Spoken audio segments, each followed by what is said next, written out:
আজকে আমরা একটা এই শোকসভায় এখানে আসছি, যে মানুষগুলো এখানে গেছেন আসলে আমাদের ওনারা আলো বিচ্ছুরিত করে গেছেন, আমাদের এই সমাজকে আলোকিত করে গেছেন।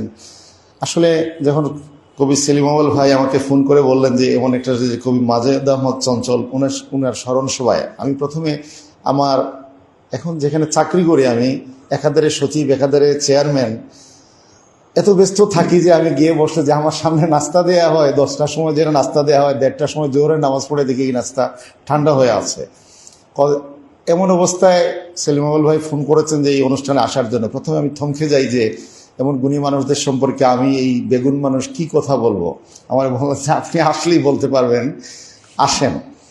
তো আমি এর ভিতরে চিন্তা করলাম আসলে কোথাও উনি ওনার সম্পর্কে একটা সামান্য কথা পাঠিয়েছেন। তারপর আমার আস্তে আস্তে আমার স্মৃতি আমি আছাড়াতে থাকলাম এই 2 দিন, যে স্মৃতির ভিতরে কোথায় দেখা যায়। যখন দেখলাম যে কবি অধ্যক্ষ মাজেদ আহমদ চঞ্চল সীমান্তিক একটা বেসরকারি টিচার্স ট্রেনিং কলেজে ছিলেন। আমি সিলেট বিভাগের একমাত্র সরকারি টিচার্স ট্রেনিং কলেজে উপাধ্যক্ষ ছিলাম 5 বছর, অধ্যক্ষের দায়িত্ব পালন করেছি 5 বছর। এই জায়গায় টিচার্স ট্রেনিং কলেজের শিক্ষকদের কোনো একটা আলোচনা একদিন দেখলাম, এই লোকটার চেহারা ওনার পাশে আমি বসা ছিলাম। আসলে ওনারা ওই কোন কবিতার থেকে আমি পড়েছিলাম, বুড়ের সূর্য সারা পৃথিবীকে আলোকিত করেছে ঠিকই, আমি দেখিনি সে আমার ব্যর্থতা, সে আমার সীমাবদ্ধতা। আসলে আমি দেখিনি আমার ব্যর্থতা, আমার সীমাবদ্ধতা। কবি মাজেদ আহমদ চঞ্চল অত্যন্ত আলোকিত মানুষ, গুণী মানুষ, এবং ওনার যে কোয়ালিটি দিয়ে আমাদের এই সমাজকে আলোকিত করে গেছেন। কিন্তু আমরা দেখিনি, বা আমার মতো যারা চোখ খোলা নেই তারা হয়তো দেখিনি। কিন্তু মাজেদ আহমদ চঞ্চল তার কর্মের তিনি মহান হয়ে থাকবেন, মানুষের কাছে স্মরণীয় হয়ে থাকবেন। উনি একাধারে দেখলাম যে উনি আসলে নট অনলি একটা কলেজের অধ্যক্ষ, উনি স্কুলে শিক্ষকতা করেছেন, আলেমদার। যেহেতু আমি বৃহত্তর সিলেট, আমি টিচার্স ট্রেনিং কলেজে আমি দায়িত্ব পালন করেছি অধ্যক্ষ উপাধ্যক্ষ হিসাবে।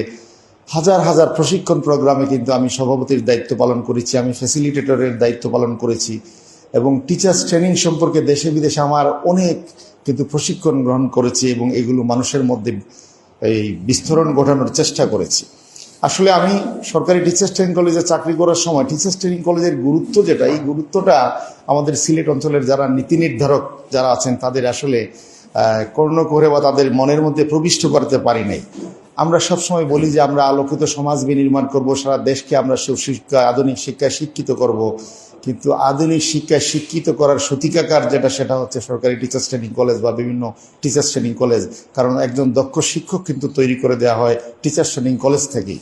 আমরা আসলে একটা সময় ছিল, আমরা যখন স্কুলে পড়তাম আমাদের শিক্ষকরা কিন্তু এত ট্রেনিং প্রশিক্ষণ গ্রহণ করেন নাই। ওনারা আসলে ওনাদের কোয়ালিটিটা ছিল স্পন্টেনিয়াস কোয়ালিটি, একটা স্বতঃস্ফূর্ত। আমার মনে হয় ইংরেজি এই শব্দটা, স্পন্টেনিয়াস শব্দটার একবারে সঠিক বাংলা আমি খুঁজে পাচ্ছি না। যে স্পন্টেনিয়াসই আমার কাছে মনে হয় যে একেবারে স্বপ্রণোদিতও বলা যাবে না, আমাদের কোয়ালিটিটা একবারে প্রাকৃতিক বলতে হবে। তো প্রাকৃতিক বলতে হবে সেই ধরনের ছিল। কিন্তু ইদানিংকালে আমরা যারা শিক্ষকতায় যারা আসি, এত প্রশিক্ষণ দেই, তারপরেও কিন্তু কোয়ালিটি সম্পন্ন শিক্ষক আমরা দেখি না। কিন্তু কবি মাজেদ আহমদ চঞ্চল অধ্যক্ষ হিসেবে দায়িত্ব পালন করেছেন, উনি টিচার্স ট্রেনিং কলেজে অধ্যক্ষের দায়িত্ব পালন করেছেন। আসলে আলোকিত সমাজ বিনির্মাণের চেষ্টা করে গেছেন। কতটুকু পেরেছেন বা আমরা তার কাছ থেকে কতটুকু গ্রহণ করতে পেরেছি, সেটা ওনার কর্মের মাধ্যমে কতটুকু বিস্তরণ ঘটাতে পেরেছেন, সেটা এখন সমাজে তার প্রতিফলন ঘটবে। তো কবি মাজেদ আহমদ চঞ্চল উনি একাধারে দেখলাম যে সামাজিক সালিশ ব্যক্তিত্ব ছিলেন। এলাকায় দেখেন যে কোথাও উনি শহরে থেকেও কিন্তু গ্রামে গঞ্জে এমন কোনো জায়গা নাই যেখানে ওনার আলোয় আলোকিত করার চেষ্টা করেছেন সমাজকে। আমরা আসলে শিক্ষকতায় যারা থাকি, শিক্ষকতায় মানুষ আসলে শিক্ষকতাকে যদি পেশা পাবি তাহলে কিন্তু কষ্ট পেতে হবে, কারণ শিক্ষকতা থেকে কোনোদিন ধনী হওয়া যায় না। আমি যদি মনে করি আমি একজন বিরাট ধনী মানুষ হব, তাহলে শিক্ষকতায় আসার দরকার নাই। কারণ শিক্ষকতায় আসলে ব্রত ভাবলেই কিন্তু শান্তি পাওয়া যাবে। আমি বলি মাঝে মাঝে টিচার্স ট্রেনিং কলেজে যেহেতু দীর্ঘদিন দায়িত্ব পালন করেছি, প্রশিক্ষণ প্রোগ্রামে বলি যে প্রথমেই কোনো শত শত শিক্ষকের সামনে কথা বলি যে একবারে জীবনের প্রথম থেকেই টার্গেট করেছিলেন শিক্ষক হবেন, এমন কয়েকজন মানুষ হাত তোলেন। দেখা যায় 100 জন মানুষ থাকলেও কিন্তু 5 জন মানুষও হাত তোলে না। তো জিজ্ঞেস করি যে আপনি কি জন্য বললেন যে না আমি আসলেও স্যার একবার, আমি বললাম যে আল্লাহ সাক্ষীরা কি বলেন, আপনি আসলে জীবনে কোনো জায়গায় নিজেকে অ্যাকোমোডেট করতে পারেন নাই বলে শেষ পর্যন্ত মাথারটা ধরতে পারেন নাই, মাঝেরটা ধরতে পারেন নাই, লেজেরটা ধরেছেন। শিক্ষকতার যে পেশাটা, এইসব লেজের কোয়ালিটি সম্পন্ন মানুষদেরই দিয়ে আমরা একবারে আধুনিক স্মার্ট উন্নত বাংলাদেশ আমরা তৈরি করব, সেটা স্বপ্ন দেখাই তো আসলে দুরূহ ব্যাপার। তারপরও আমরা চালিয়ে যাচ্ছি। আসলে শিক্ষকতার প্রফেশনটাকে কিন্তু আমরা এখনো আকর্ষণীয় করে তুলতে পারি নাই, সে আমার আসলে সমাজের নীতি নির্ধারক যারা এই দেশ পরিচালনা করছেন যারা, তাদেরও তো সীমাবদ্ধতা আছে। তাদেরকে আসলে একটা মানুষকে একজন ভালো ম্যানেজারের বৈশিষ্ট্য হওয়া উচিত, তার অধীনস্থ কর্মচারীদেরকে কিন্তু তার পরিবারের মাথার চিন্তা যদি, তার সন্তানের চিন্তা, তার পরিবারের ব্যয় নির্বাহের চিন্তা যদি সবসময় মাথায় থাকে, তাহলে এই মানুষের দ্বারা সমাজে সর্বোত্তম কাজটা করা কিন্তু সম্ভব হয় না, সর্বোত্তম সেবা দেওয়া সম্ভব হয় না। আসলে এর ভিতরে থেকেই কিন্তু কবি মাজেদ আহমদ চঞ্চল অধ্যক্ষ হিসেবে দায়িত্ব পালন করেছেন, সামাজিক বিচারক হিসেবেও কিন্তু দায়িত্ব পালন করেছেন। উনি আসলে শান্তিতে, সমাজে শান্তি প্রতিষ্ঠার চেষ্টা করে গেছেন। এই প্রসঙ্গে আমার একটা স্মৃতিচারণ মনে পড়ে যাচ্ছে। একসময় আমাদের রাষ্ট্রের সর্বোচ্চ আইন কর্মকর্তা ছিলেন মাহবুবে আলম। উনি এক সময় বলছিলেন যে যখন আমাদের প্রফেসর ডক্টর ইউনূস, বর্তমান তত্ত্বাবধায়ক সরকারের যিনি প্রধান উপদেষ্টা, উনি আমার সরাসরি স্যার, আমার আসলে গর্বে বুক ফুলে উঠে। আমি যখন অনার্স প্রথম বর্ষে পড়ি চট্টগ্রাম বিশ্ববিদ্যালয়ে, উনি কিন্তু চট্টগ্রাম বিশ্ববিদ্যালয়ের শিক্ষক ছিলেন এবং একসময় আমাকে চিনতেন। এখন হয়তো আমাকে আর চিনবেন কিনা আমি জানি না, কিন্তু শিক্ষক মানুষ তো আসলে সহজ সরল থাকেন। তো উনি বলছিলেন, উনি যখন নোবেল পুরস্কার পান, আমাদের রাষ্ট্রের যিনি অ্যাটর্নি জেনারেল সাহেব বলছিলেন যে ডক্টর মোহাম্মদ ইউনূস নোবেল পুরস্কার পাক, এটা আমাদের বাংলাদেশের জন্য সম্মানের, কিন্তু অর্থনীতিতে পাক, উনি গ্রামীণ ব্যাংকের উপর পাক, কিন্তু শান্তির জন্য উনি কি করেছে যে শান্তিতে নোবেল পুরস্কার উনি পাবে। আসলে সামাজিক অর্থনৈতিক শান্তি যদি, অর্থনৈতিক নিশ্চয়তা যদি সমাজের মানুষের বিধান করা যায়, তাহলে সেখানেও কিন্তু শান্তি প্রতিষ্ঠা হয়। আমাদের মনে হয় উনি মরহুম এখন যিনি মাহবুব আলম অ্যাডভোকেট, যিনি অ্যাটর্নি জেনারেল ছিলেন, উনি হয়তো কোনো আবেগের জায়গা থেকে হয়তো আরও বড় পদে অধিষ্ঠিত হওয়ার লোভে হয়তো সেই কথাগুলো বলেছিলেন। যাই হোক, ওনারা বড় মানুষ, এদের সম্পর্কে আর কথা বলি না। কবি মাজেদ আহমদ চঞ্চল সমাজের যেসব জায়গায়, প্রত্যেকটা উনি অনেক জায়গায় কিন্তু উনি কাজ করে গেছেন। আমার মনে হয় যে কোনো একটা কাজকে মহান আল্লাহ রাব্বুল আলামিন তার ভালো কাজের মধ্যে, হিসাবের মধ্যে নিয়ে ওনাকে জান্নাতের সর্বোচ্চ জায়গায় পৌঁছে দেবেন, আমরা প্রত্যাশা করি। আসলে আরেকটা জিনিস আমার এখানে একটা দুঃখবোধ এই জায়গায় আছে। আমি আজকের সভাপতির সাথে ইতিমধ্যে মঞ্চে বসে কিন্তু করেছে, যে আলোচনা করেছি যে ওনার সন্তান এখানে ছিল, যে ওনার মামা, আমার মনে হয় মঞ্চে যেন কি লস্কর, বাবর লস্কর, যদি আমার ভুল না করে থাকি, যে ওনার সন্তান আসার সময় হয়নি। যত ব্যস্ততাই থাকুক, আমার মনে হয় আসলে ভালো হতো, ওনার বাবার প্রতি শ্রদ্ধাবোধ হতো, ওদের বাবার আত্মাটাও কবর থেকে দেখতে পারতো যে আমার সন্তান সম্পর্কে এই সিলেটের কিছু গুণী মানুষ একত্রে বসেছে এবং ভালো কথাগুলো বলছে। সেটা শুনে গেলে হয়তো সে তার বন্ধু বান্ধবদের কাছে বলতে পারতো, আসলেও আমার বাবা। বাবাকে তো আমরা খুব সহজভাবে দেখি, গোরকা মুরগি ডাল বরাবর, মনে করি যে ঘরের মানুষ, সে আবার কি আমার তো বাবা। এই বাবা যে বাহিরে যে অনেক আলোকিত মানুষ, সেটা হয়তো সে অনুধাবন করতে যেতে পারতো, করে যেতে পারতো, এবং অনেক কথা বলতে পারতো বাইরে গিয়ে যে আমার বাবা সম্পর্কে অনেক মানুষ ভালো কথা বলেছে। তার জন্য তার আসা উচিত ছিল। তার বাবা আত্মা, অন্তত বাবার আত্মা কবর থেকে দেখলেও কিন্তু শান্তি পেত যে আমার সন্তান আমার স্মরণ সভায় উপস্থিত হয়েছে। এর জন্য আমি আসলে কষ্ট পেয়েছি। আসলে আমাদের সন্তানদেরকে কিন্তু আমরা মানবী এবং নৈতিক মূল্যবোধ এবং যে অন্তরে যে আত্মার যে অনুভূতির জায়গায় কিন্তু আমাদেরকে এখন আর রাখতে পারছি না, সেহেতু আমাদের ব্যর্থতা। আমি এখনো অন্তত দিনে চেষ্টা করি, আমি খুব ধার্মিক মানুষ না, অন্তত 24 ঘন্টার ভিতরে একটা বার কেন জানি মনে হয় এখানে আসলে এটা বললে ধর্মের সাথে হয়তো সাংঘর্ষিক হয়ে যাবে, যে জামাতে নামাজ পড়ার সাথে। আমি এশার নামাজ প্রায় কিন্তু একা পড়ি, রাতে যখন 10:30 11টা সবার খাওয়া দাওয়া শেষ, ঘুমের আগে আমি চুপচাপ আমার একটা রুমে গিয়ে আমি দরজা বন্ধ করে নামাজটা পড়ি নিজে। তারপর কিছু কোরআন তেলাওয়াত, দুরূদ শরীফ পাঠ করে হাতটা তুললে, যখন আমার মায়ের কথা বলি, আমার বাবার কথা বলি, চোখের জল অটোমেটিক চলে আসে। দেখি যে এখানে কেউ আর আটকাতে না, কিন্তু মানুষের সামনে কিন্তু জল আনা যায় না। আমি আমার বাবার সাথে, আপনার বাবাকে এখানে আমার মনে হয় যারা সাহিত্য সংস্কৃতির সাথে যারা সিলেট অন্তত আছেন, আমার বাবাকে চিনি, উনি লোকসাহিত্যের জাতীয় পর্যায়ে গবেষক, লেখক, এবং উনি 1977 সনে বাংলাদেশের একমাত্র প্রতিনিধি হিসাবে 165টা দেশের ফোকলোর কনফারেন্স হয়েছে আমেরিকার নিউ ইয়র্কে, ক্যালিফোর্নিয়া ইউনিভার্সিটিতে। ওই জায়গায় বাংলাদেশের একমাত্র প্রতিনিধি হিসাবে লোকসাহিত্যের উপর উনি 45 মিনিট বক্তব্য রেখেছেন আন্তর্জাতিক লোকসাহিত্য সম্মেলনে। তো আমি আমার বাবাকে দেখতাম, উনি বাংলা একাডেমিতে গবেষক হিসেবে চাকরি করতেন। আমি তখন প্রাইমারি স্কুলের ছাত্র না, আমি একেবারে ছোট। বাবা বাড়িতে আসলে দেখতাম যে কাজের মানুষ 4-5 জন, যে দৈনিক ডেলেভারকে লাগিয়ে আমাদের বাড়ির থেকে 2 কিলোমিটার দূর মুন্সিবাজার, কমলগঞ্জের একটা বাজার, গ্রামের বাজার, ওই বাজার পর্যন্ত রাস্তার যত গর্ত আছে সব গর্ত মাটি দিয়ে ভরাট করে দিতেন। চৌধুরী গোলাম আকবর সাহিত্যভূষণ। তো তখন দেখতাম যে আমি আমার মাকে জিজ্ঞেস করতাম, আমার শিশু মনে হতো যে বাবার কি আর কাজ নাই, এবারে ওই মুন্সিবাজার পর্যন্ত রাস্তায় মানুষ লাগিয়ে রাস্তার গর্ত ভরাট করে।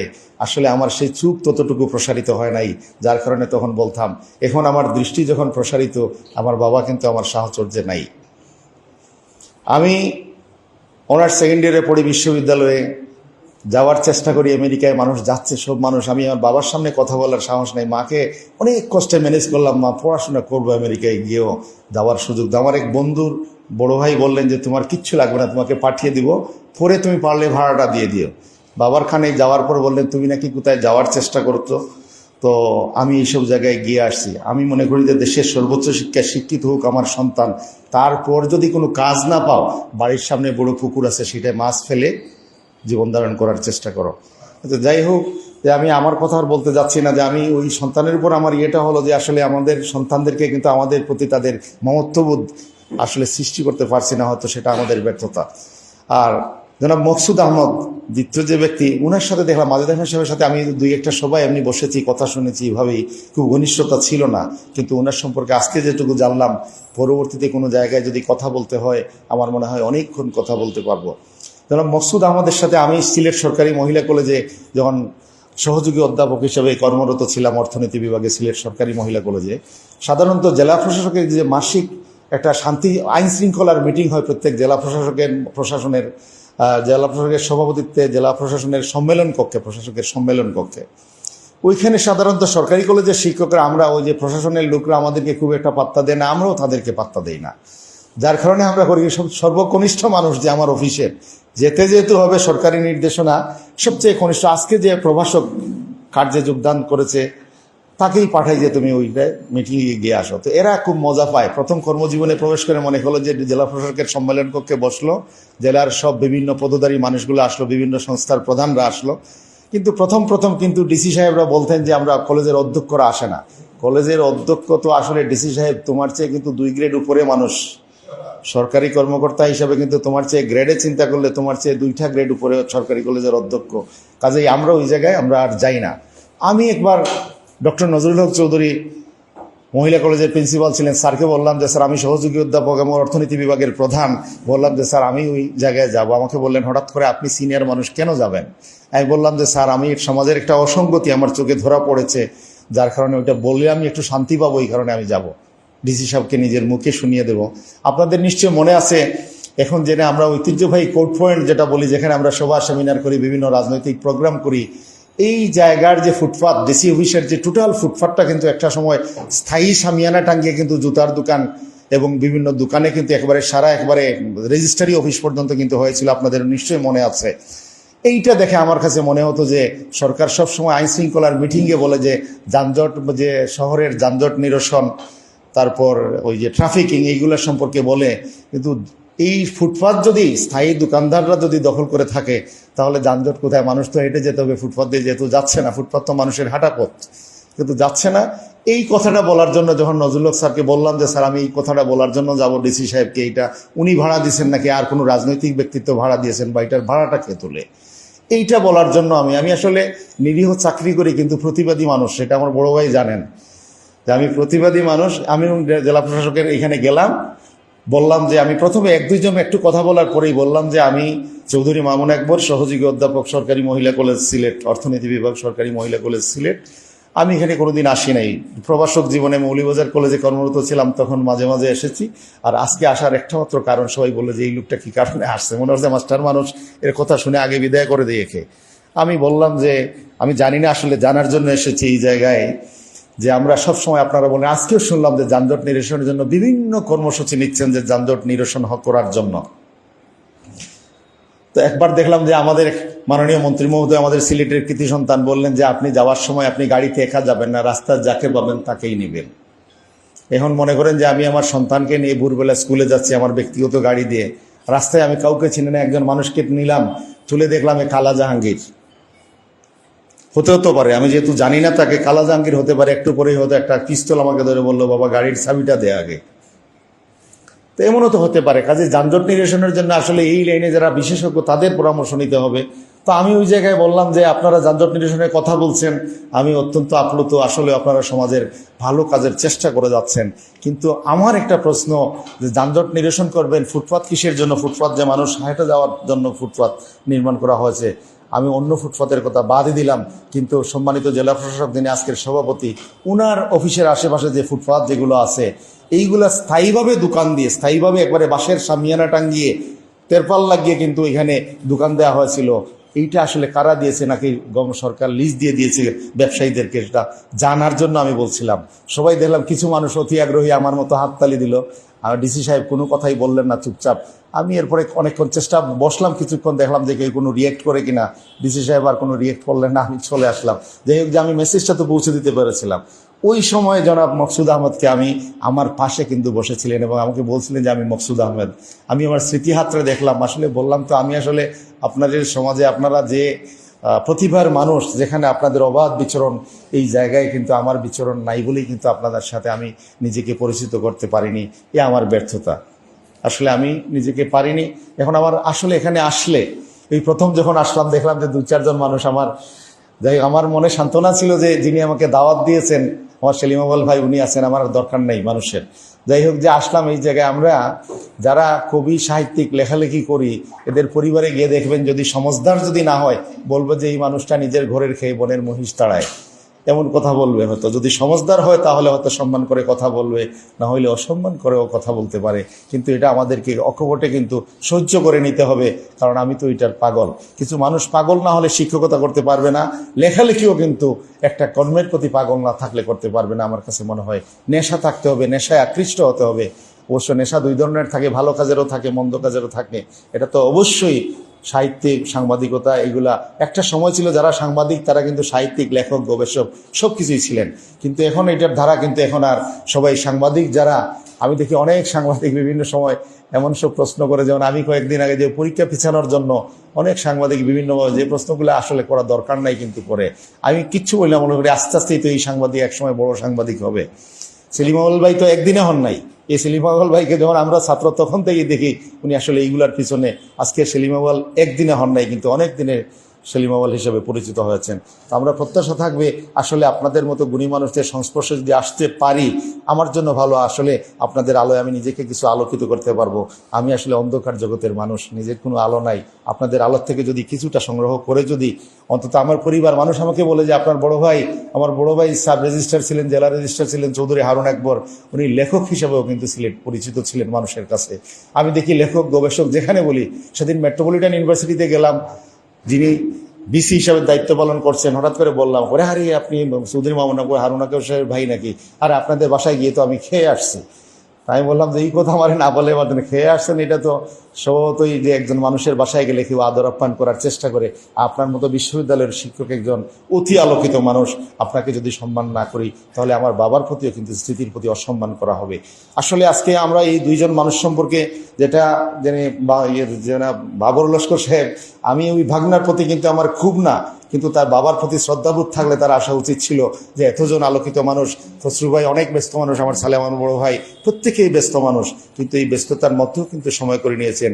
আমি সত্যি কথা বলি, আমার কিন্তু একটা জায়গায় একটা দাওয়াত ছিল, একটা পারিবারিক দাওয়াত ছিল। আমার ওয়াইফ আমার উপর কিছু অসন্তুষ্ট হয়েছেন, এর মাঝখানে ফোনও দিয়েছেন 2 বার যে তুমি বন্ধের দিনও তোমার আর পাওয়া যায় না।